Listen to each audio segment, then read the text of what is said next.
c'est évident du côté de Yaoundé. Oui, dans quelques instants, on va retrouver Arnaud Gueffak avec une belle accompagnation du riz, parce qu'il faut consommer du riz pour être toujours aussi pétillant, de bonne humeur, parce que le riz est une excellente source d'énergie. Et puis, la dernière en date, parlant de l'actualité qui prévaut en ce moment, l'actualité majeure du côté évidemment de l'ouest du pays. On a eu donc la visite de Sa Majesté le faux des Bamongum Somombe Mitterrand qui s'est rendu sur le site aux côtés du sénateur Ngouchingue Sylvestre.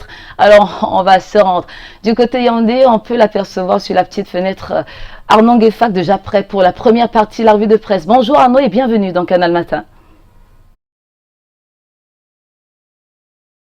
Bonjour Patricia Lorna, aussi Madame, Monsieur, bonjour. Merci de nous retrouver en direct de Yaoundé justement pour la lecture transversale des journaux parus dans la capitale. Commençons avec le quotidien Mutation de ce... On refait le drame de l'éboulement de Bafoussam avec le journal de Georges Alain Boyomo. Les rescapés parlent de la tragédie qui a coûté la vie à une quarantaine de personnes et plusieurs autres disparus. Des témoignages poignants de ceux-là qui ont subi et vécu la catastrophe de Ngouaché. Le journal donne la parole à travers ses reporters déployés sur le terrain aux rescapés internés à l'hôpital régional de Bafoussam. Le quotidien Émergence au sujet de cette catastrophe de Bafoussam se pose une question ce matin. À qui la faute? Des morts, autant de morts, alors qu'on aurait dû prévenir. La faute doit-elle être attribuée aux populations qui sont allées habiter dans les zones à risque ou à l'administration qui ne joue pas son rôle de veille et verse dans le laxisme? À ce sujet, 10 experts se déchirent, argument contre argument, dans les colonnes du quotidien Émergence, parution de ce matin. Le quotidien Épervier reste dans le même siège, le siège de cet éboulement de terrain angoisse à Bafoussam, et exige la réaction urgente des élites de l'Ouest. C'est une région qui a toujours su réagir en temps de besoin. Chaque fois qu'une situation au plan national, écrit le journal, a nécessité l'intervention des forces vives, l'Ouest a toujours été la première région dans les contributions nationales. Le journal de Léopold Clovis Noudjo les appelle à réagir autant donc que ce malheur maintenant a frappé à leur propre porte.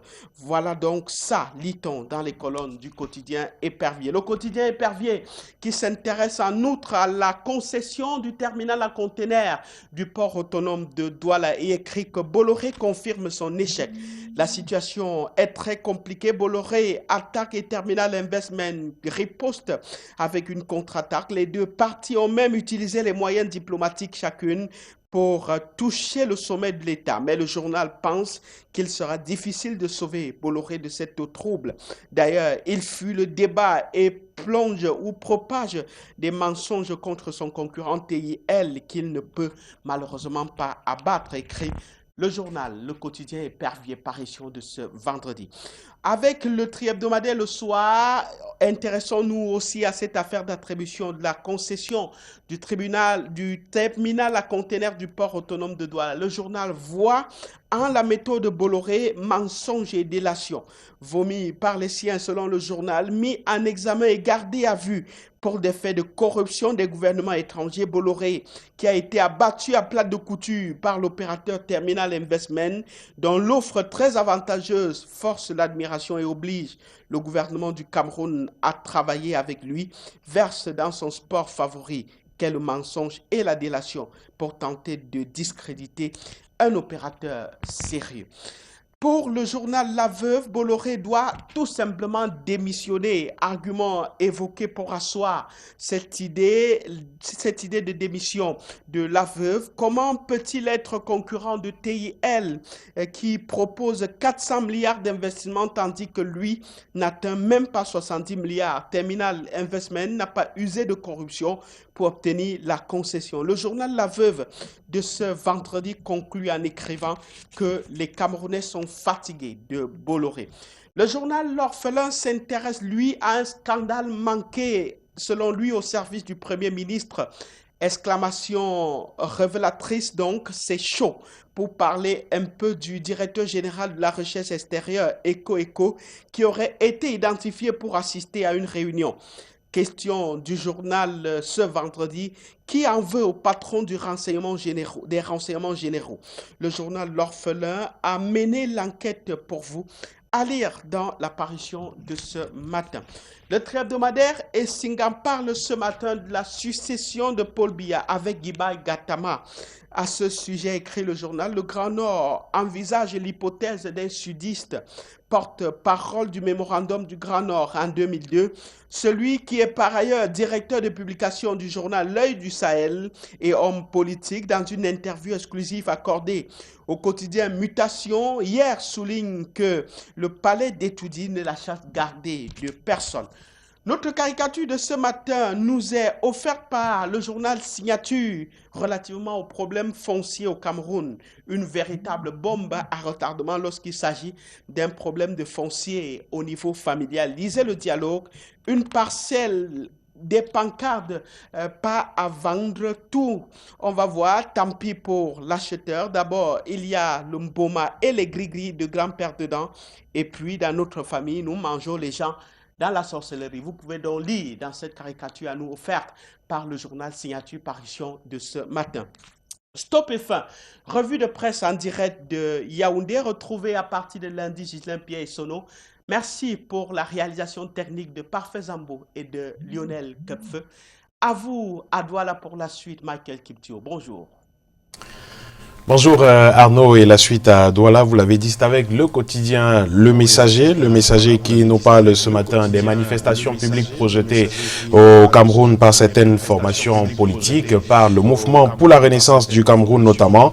Et le journal nous fait savoir qu'on s'achemine vers des tensions à Douala et à Yaoundé avec ces manifestations qui ont été interdites par des autorités administratives. Mais le mouvement pour la renaissance du Cameroun qui entend donc passer outre ces interdictions justement des sous-préfets et autorités administratives pour organiser ces meetings à Douala et à Yaoundé. Le quotidien Le Messager qui revient sur les propos du président du mouvement pour la renaissance du Cameroun, Maurice Kamto, qui il y a quelques jours à Yaoundé, devant des femmes de l'organisation MRC justement, a fait savoir que le mouvement pour la renaissance du Cameroun organisera coûte que vaille les meetings prévus à Douala et à Yaoundé dans quelques jours. La rencontre entre Kamto et ses partisans prévue le 9 octobre 2019 n'a pas trouvé de suite favorable à l'oreille de l'autorité administrative du littoral, qui parle justement d'un accord du gestionnaire propriétaire du petit terrain de Bonamoussadi, l'accord qui n'a donc pas été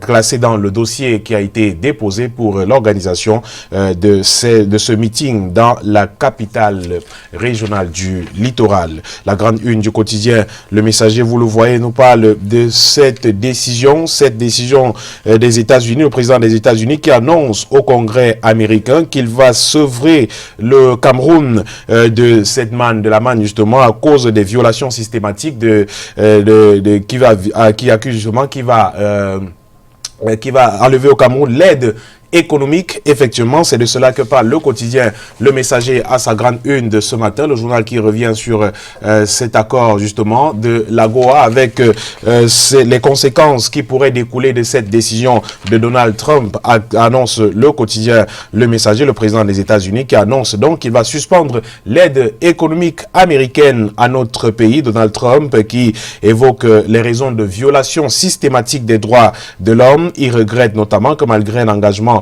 intensif entre les États-Unis et le gouvernement du Cameroun, le Cameroun justement n'a pas répondu aux préoccupations concernant les violations persistantes des droits de l'homme, écrit Donald Trump dans ce communiqué, lesquelles violations, souligne le président américain, comprennent des exécutions extrajudiciaires, des détentions arbitraires et illégales et des actes de torture. C'est donc une nouvelle qui fait jaser depuis hier soir, et la nouvelle qui intéresse justement le quotidien, la nouvelle expression qui voit en cette décision des États-Unis plutôt des représailles après des appels des États-Unis d'Amérique pour mettre un terme à la crise dans les régions du nord-ouest et du sud-ouest Cameroun. Le journal qui constate notamment qu'avec la fin du grand dialogue national, les États-Unis qui espéraient une accalmie dans les régions du nord-ouest et du sud-ouest du pays se trouvent un tout petit peu déçus, d'où cette décision des États-Unis d'Amérique qui annonce l'intention de suspendre certaines opportunités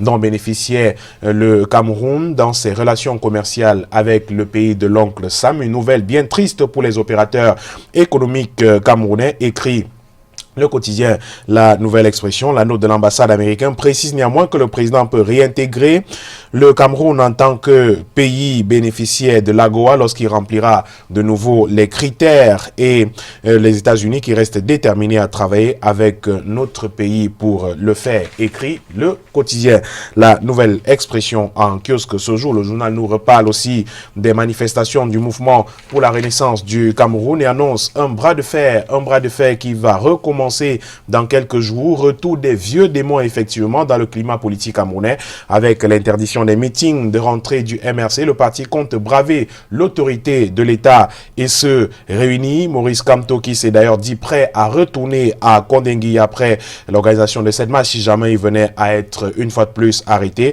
Le MRC donc qui maintient son meeting également à Ebolova comme initialement prévu. Le meeting organisé par le parti de Maurice Kamto se déroulera bel et bien dans le chef-lieu de la région du Sud, annonce faite par le départemental du MRC dans le département de la Villa, écrit le quotidien La Nouvelle Expression en kiosque aujourd'hui, qui nous parle encore de ce drame d'un Ngouaché à Bafoussam justement, où on constate un balai d'hommes politiques sur les décombres depuis l'effondrement ou alors l'éboulement de terrain qui a fait de nombreux morts. Tyrian Noah, Ibrahim Bombonjoya, Adamou Damjoya sont allés se recueillir sur la colline dont l'affaissement a englouti une cinquantaine de personnes lundi dernier. C'est donc du recueillement. Le recueillement en ce moment sur le site depuis hier à Bafoussam, où des prières sont également faites à la mémoire des personnes qui ont perdu la vie dans cet éboulement de terrain. Le tri-hebdomadaire régional d'information du Nord Cameroun, l'œil du Sahel en kiosque ce jour, nous parle de sport à sa grande une et de cette décision du ministère des Sports et de l'Éducation physique qui viendrait de la Confédération africaine de football, qui constate justement que la ville de Garoua est désormais hors jeu de l'organisation du championnat d'Afrique des Nations qui se tient en 2020 dans notre pays. Dans un communiqué rendu public il y a quelques jours, alors que le ministre du Sport et de l'Éducation physique faisait part des villes devant accueillir le CHAN 2020, l'homme n'a parlé que des villes de Douala et de Yaoundé, Douala, Yaoundé, Limbé et Boya, du site de Yaoundé également. Il ne fait donc plus l'ombre d'un doute que le comité local d'organisation du CHAN 2020 a décidé d'exclure de ses plans la capitale régionale du Nord, dont la candidature avait pourtant été soumise à la Confédération africaine de football. Et d'ailleurs, les inspecteurs de la CAF qui avaient visité les sites à Garoua, justement après l'effet surprise, leur est désormais au questionnement. Qu'est-ce qui n'a pas marché, s'interrogent des habitants de Garoua. Lors de la dernière visite d'inspection menée par la CAF, les inspecteurs semblaient plutôt satisfaits de l'avancement des travaux. Désormais, c'est devant leur petit écran que les populations de Garoua assisteront au spectacle du CHAN 2020. Une sacrée douche froide, un coup dur pour une ville qui misait sur cette compétition bien que mineure pour présenter à l'Afrique entière ses meilleurs atouts, regrette le journal L'œil du Sahel en kiosque ce jour. Le journal nous amène dans le Mayo Sava pour constater que Boko Haram pille 6 villages en une seule nuit. Boko Haram pille 6 villages dans le Mayo Sava. Plusieurs dizaines de ruminants et d'importants stocks de denrées alimentaires ont également été emportés par ces criminels. Les faits se sont déroulés il y a quelques jours seulement. Et le journal nous parle aussi de photocall où 36 membres de Boko Haram se rendent à l'armée camerounaise. 18 hommes, 9 femmes et 9 enfants se sont rendus dans la nuit du 30 octobre à Choloba, petite bourgade située dans l'arrondissement de Photocol dans le Logone et Chari. Ils ont déposé les armes et décidé de retourner à la maison. Et à Gazawa, cette fois-ci, pour terminer, 5 élèves arrêtés pour avoir menacé de mort leurs enseignants. Effectivement, écrit le journal L'œil du Sahel ce jour, détenu à la brigade de gendarmerie depuis le 28 octobre dernier. Ils se présentent aussi comme des terroristes. Une enquête est donc ouverte pour en savoir plus, écrit le tri-hebdomadaire régional d'information du Nord Cameroun, L'œil du Sahel. Merci beaucoup Michael Tipkio pour ce rendez-vous. On rappelle qu'ils sont nombreux, que vous en regardez avec beaucoup d'attention et très certainement vous prendrez donc la direction de la rédaction centrale de Canada International pour le menu des différentes éditions du journal. On s'attardera certainement sur l'actualité qui prévaut en ce moment pour revenir à l'éboulement de terrain dans la partie ouest du pays, notamment à Bafoussam. Et c'est clair qu'il y a du nouveau. Oui, mais effectivement, Michael. il y a certainement du nouveau. Les fouilles qui se poursuivent sur place, les recherches qui se poursuivent, mais très difficilement parce que la météo ne laisse pas vraiment les travailleurs sur le terrain poursuivre ces fouilles-là. Des pluies diluviennes qui s'abattent toujours sur Bafoussam depuis quelques jours. Et on l'a dit tout à l'heure, dans certains journaux, ces hommes politiques qui se relaient sur le site pour tenter d'apporter un tout petit peu du réconfort à ces familles meurtries par le deuil depuis lundi dernier. Donc il y a toujours du nouveau, ça se poursuit toujours à Bafoussam, mais nous y reviendrons bien sûr, vous l'avez dit, dans nos différentes éditions de journaux sur Canal 2. C'est clair que c'est des moments d'extrême tristesse. On est tout cœur avec vous, de près ou de loin, chers compatriotes de Bafoussam. Et puis on va dire que malgré tout cela, la vie vaut encore la peine d'être vécue. C'est clair, on ne vous aidera pas à pleurer, mais à surpasser tout cela avec un petit sourire, pourquoi pas. Et rappelez qu'aujourd'hui, nous célébrons les Toussaints. Et c'est aussi une tradition au sein de l'Église catholique romaine où on célèbre, à travers un culte, on célèbre donc les défunts. Il y a un culte qui est fait en la mémoire des personnes décédées. Donc, des Toussaints, peut-être? Toussaint, tous les Toussaints qui nous regardent ce matin. Ah d'accord. On va en tout cas célébrer un HBD très particulier à toutes les personnes qui ont un an de plus aujourd'hui. C'est les Scorpions et ce sera la dernière ligne droite. On pense donc à la petite princesse Joy Divina Delph qui a un an de plus aujourd'hui. À Bomo Aude Raïssa Michel qui nous regarde depuis Yaoundé qui a un an de plus aujourd'hui. Et puis Hugo Nogui Yolande Caroline depuis Nkouaban. Oui, c'est un joli quartier Yaoundé. Ça vous est déjà arrivé d'aller à Nkouaban Yaoundé? Oui, bien sûr. D'accord. C'est sûr qu'ils vous regardent depuis Nkouaban, ils sont très contents de ce que vous faites tous les jours. Michael Tipkio, et naturellement, on reviendra sur cette date importante parce que vous le savez, chaque jour est une date historique dans le monde. Le temps de vous souhaiter un week-end en nom, Michael Tipkio, portez-vous bien. Ce sera peut-être difficile avec ce qui prévoit en ce moment, on l'a dit, mais il faudra bien garder la tête haute. Je vous souhaite un agréable week-end également, Patricia. Merci. Et à tous ceux qui nous regardent. Et on se retrouve lundi avec le même plaisir. Ah ouais, c'est clair. Lundi, vous serez aux côtés de Sofiane Keigné et bien sûr Thierry Carole. Allez, excellent week-end. Et à vous, on se prend cette petite transition en rappelant que pour ce qui est de ma chanson du cœur, on va donc retrouver cette belle chanson de X Malaya avec Obalema, justement de Lady Ponce. En tout cas, on y revient avec des extraits à l'appui. Voici pour vous quelques pages colorées pour passer la transition avec les dates importantes aujourd'hui. À toutes.